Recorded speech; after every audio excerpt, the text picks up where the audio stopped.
Financial markets పై పట్టు సాధించాలనుకునే వాళ్ళు Revanth conduct చేసే వెబినార్ కోసం ఈ నెంబర్ కి కాల్ చేయండి. నమస్తే, welcome to Suman TV market ముచ్చట్లు. నేను మీ విష్ణు. ప్రస్తుతంతో పాటు senior stock market analyst Eedara Ramakrishna గారు ఉన్నారు. వారితో మాట్లాడదాం. సార్, ఈదర రామకృష్ణ గారు నమస్తే. సార్ నమస్తే అండి విష్ణు గారు, అలాగే సుమన్ టీవీ ప్రేక్షకులందరికీ. రైట్, ఈదర రామకృష్ణ గారు, ఏంటి మళ్ళీ మార్కెట్లలో కొంత ఉత్సాహం పెరిగిందేమో అనిపిస్తుంది. దళాల స్ట్రీట్లో కొంత సందడి కనిపిస్తుంది. ఒక శుక్రవారం నాడు ఆల్మోస్ట్ ఒక 2000 పాయింట్లు మార్కెట్లో కొంత లాభాల స్వీకరణకు కూడా కారణం అవడం జరిగింది.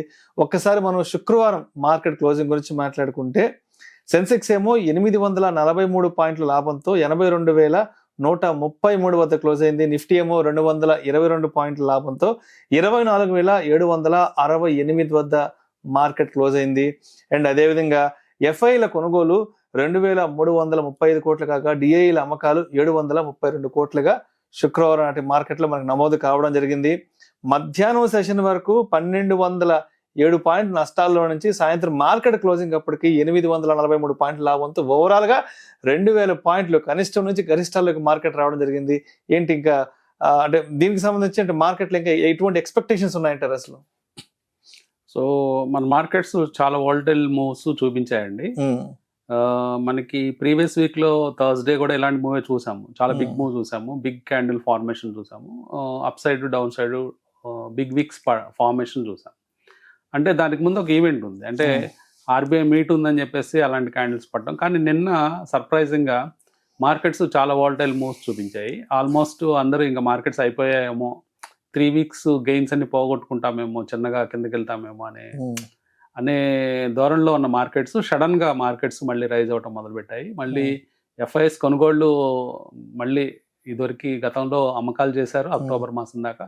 నవంబర్ నుంచి మళ్ళీ చిన్నగా కొనుగోళ్లు మొదలు పెట్టారు. అంటే నవంబర్లో కొంత వరవడి తగ్గింది అమ్మకాలు.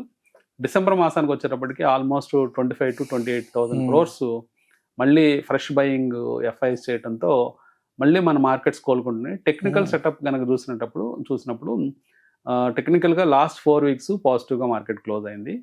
ఈ వీక్ కూడా ఫైనల్ గా ఒక భారీ ర్యాలీతో, అంటే శుక్రవారం మధ్యాహ్నం 12 గంటల తర్వాత వచ్చిన భారీ ర్యాలీతో మళ్ళీ 4th వీక్ కంటిన్యూస్ గా పాజిటివ్ గా క్లోజ్ అవటం, స్వల్ప లాభాలతో అన్ని ఇండిసెస్ కూడా 0.37, 0.14, 0.52 సెన్సెక్స్ వీక్లీ బేసిస్ లో, ఇంట్రాడే బేసిస్ లో మీరు చెప్పినట్టు భారీ లాభాలు నమోదు చేసినప్పటికీ వీక్లీ బేసిస్ లో కూడా పాజిటివ్ గా మార్కెట్ వచ్చింది. సో సమ్ స్ట్రెంగ్త్ అనేది మార్కెట్ లో మళ్ళీ కనిపిస్తుందండి. అంటే గతంలో టెక్నికల్ గా మనం మాట్లాడితే గతంలో head and shoulder formation neck line ఏదైతే ఉందో 24,700 దానిపైన క్లోజ్ అవడం అనేది కొంచెం మార్కెట్ లో ఆశ కల్పిస్తుంది.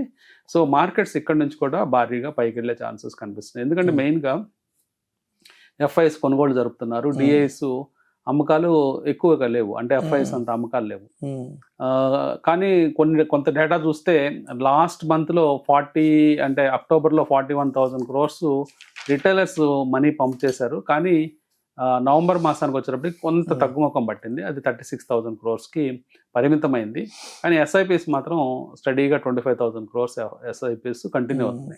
మేబీ తగ్గుముఖం కారణాలు మేబీ ఈ ఐపీఓస్ ఉండటం కారణం కావచ్చు. డిసెంబర్లో ఎక్కువ ఐపీఓస్ ఉన్నాయి, దాదాపుగా 20,000 crores ఐపీఓస్ ఉండటం. వీటన్నిటి కారణాల చేత మేబీ మ్యూచువల్ ఫండ్ వైపు కొంత తగ్గుముఖం పట్టి ఉండొచ్చు.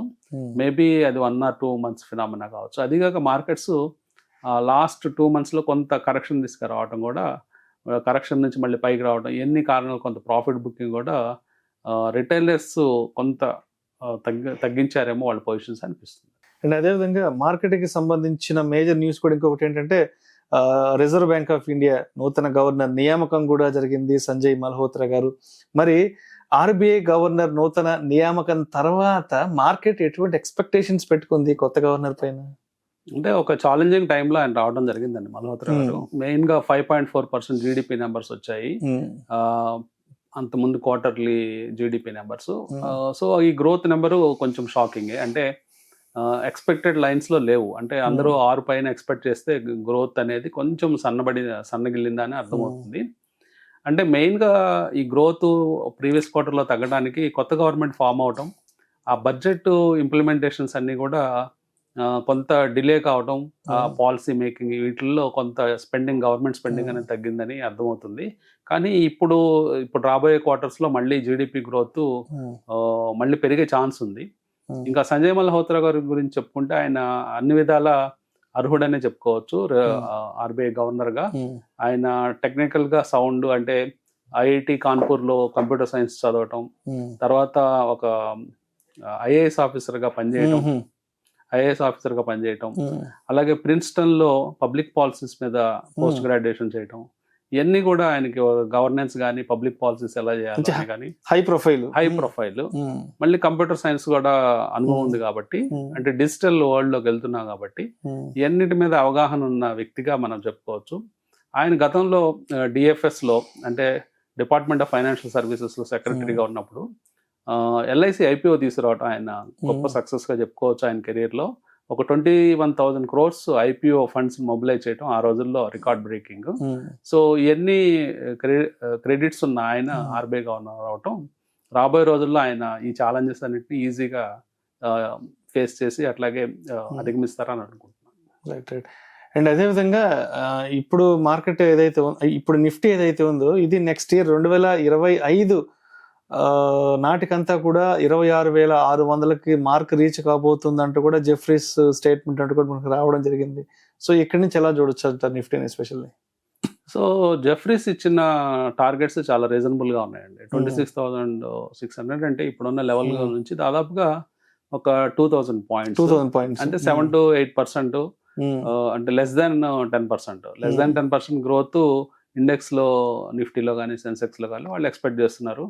మన జీడిపినే 6.5% గ్రోత్ మనం ఎక్స్పెక్ట్ చేస్తున్నాం కాబట్టి ఇండెక్స్ లెవెల్లో టాప్ కంపెనీస్ ఆ మాత్రం గ్రోత్ ఈజీగా సాధించే అవకాశాలు ఉంటాయి.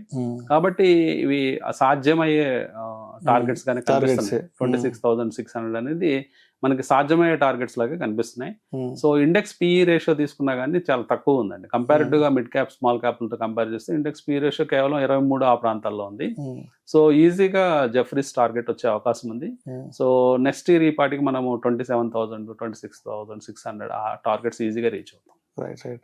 అండ్ అదేవిధంగా రకరకాల కొత్త ఐపీఓలు మార్కెట్లో మొత్తం మోగించేస్తున్నాయి. ఐపీఓల వరద ప్రవాహం సాగుతోంది దలాల్ స్ట్రీట్ లోకి. ఏంటి అసలు ఏ ఐపీఓలు మార్కెట్లోకి రాబోతున్నాయి కొత్తగా? అంటే లాస్ట్ వీక్ మనకి 13th అయిపోయిన మొన్న ఫ్రైడేతో ఒక 3 పెద్ద ఐపీఓస్ మన మార్కెట్ లో మనం చూసాము. మొబిక్విక్ అని ఒక యాప్, ఫైనాన్షియల్ యాప్, లేకపోతే మన రెగ్యులర్ గా యూజ్ ఫిన్టెక్ యాప్. అట్లాగే విశాల్ మార్ట్ అని retail store, super market stores దాదాపుగా 8,000 కోట్ల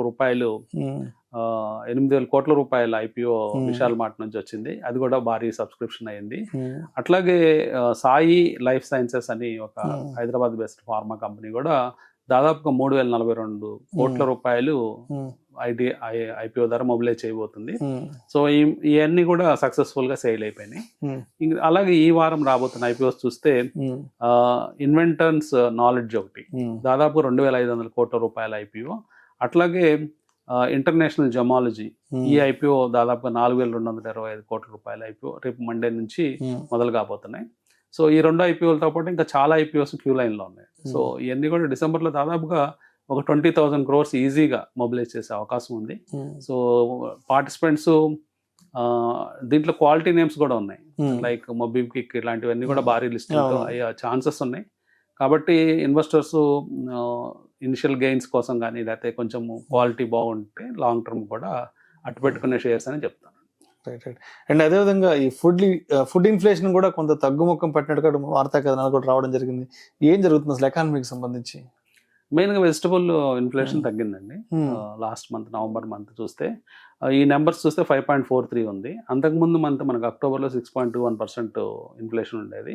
సో ఇన్ఫ్లేషన్ కొంచెం తగ్గుముఖం పట్టింది. సో ఇన్ఫ్లేషన్ తగ్గడంతో ఆర్బీఐ గవర్నర్కి రేపు ఫిబ్రవరిలో ఉండే మీట్లో ఈజీగా రేట్ కట్ చేసేదానికి అవకాశం ఉందండి. ఆల్రెడీ యుఎస్ మార్కెట్స్ వాళ్ళు 2 times రేట్ కట్స్ అయిన తర్వాత కూడా మనము రేట్ కట్ చేయకుండా అలాగే ఉంచాం, మనం రేట్స్ స్టేబుల్గా ఉంచాం. సో ఆర్బీఐ గవర్నర్ కొంచెం వెసులుబాటు కలిగిన, అంటే ఇన్ఫ్లేషన్ కనుక కంట్రోల్లో ఉన్నట్లయితే ఆయన ఈజీగా రేట్ కట్ చేసే అవకాశం మనకు ఫిబ్రవరి 1st weekలో బడ్జెట్ తర్వాత ఉండే మీటింగ్లో జరిగే ఛాన్స్ ఉంది. అండ్ అదేవిధంగా ఐటీ స్టాక్స్ కూడా మంచి భూమిలో ఉన్నాయని తెలిసింది. ఏంటి అసలు ప్రస్తుతానికి ఏ ఐటీ కంపెనీల స్టాక్స్ మంచి భూమిలో ఉన్నాయంటారు? మొత్తం ఐటీలో ఎక్కువ భాగం అంటే టాప్ లైన్ కంపెనీస్ అన్ని కూడా టాప్ 20 కంపెనీస్ 25 కంపెనీస్ తీసుకుంటే అన్ని ఐటీ కంపెనీస్ బ్యాలెన్స్ షీట్స్ చాలా క్లీన్గా ఉన్నాయండి. మెయిన్గా అప్పులు తక్కువ ఉంటాయి. ఐటీ కంపెనీస్లో అప్పులు జనరల్గా ఉండవు. అన్ని కంపెనీస్ క్యాష్ రిజర్వ్స్తో బాగున్నాయి. ఎక్కువ కంపెనీస్ యుఎస్ బేస్డ్, యుఎస్ మీద డిపెండ్ అయిన కంపెనీస్, యుఎస్లో రెవెన్యూస్ మీద డిపెండ్ అయిన కంపెనీస్. సో ట్రంప్ రావడంతో వీళ్ళందరికీ ఉత్సాహం పెరిగింది. మెయిన్గా ట్రంప్ రాబోయే రోజుల్లో కార్పొరేట్ ట్యాక్స్ని 35% నుంచి 21% చేసే అవకాశం ఉంది కాబట్టి సో ఆ డెసిషన్ అనేది చాలా భారీగా లాభం పొందే అవకాశం ఐటీ కంపెనీస్కి ఉంది. ఆ బెనిఫిట్ అనేది భారీగా వస్తుంది ఐటీ కంపెనీస్కి. సో తద్వారా ఐటీ కంపెనీస్ రాబోయే రోజుల్లో అంటే ఫ్రంట్ రన్నర్గా ఉండే అవకాశం ఉంది ఈ sector, particular sector. So investors ఈ స్టాక్స్, ఐటీ స్టాక్స్లో క్యాజువల్ అంటే పెద్దగా రీసెర్చ్ చేయాల్సిన పని లేదు. టాప్ కంపెనీస్లో వీటిలో ఇన్వెస్ట్మెంట్స్ చేసుకోవచ్చు. Like Infosys, Wipro, HCL technologies, ఇట్లాంటి కంపెనీస్ అన్నింటిలో కూడా ఫ్రంట్ లైన్ కంపెనీస్లో ఇన్వెస్ట్ చేసుకోవచ్చు. అంటే స్టడీ రిటర్న్స్ అంటే నెక్స్ట్ 1 or 2 yearsకి అట్లీస్ట్ 15 to 20% రిటర్న్స్ ఈ స్టాక్స్లో పొందే అవకాశం ఉందండి. అంటే every year. Thank you sir, thank you so much Eedara Ramakrishna garu. Thank you అండి.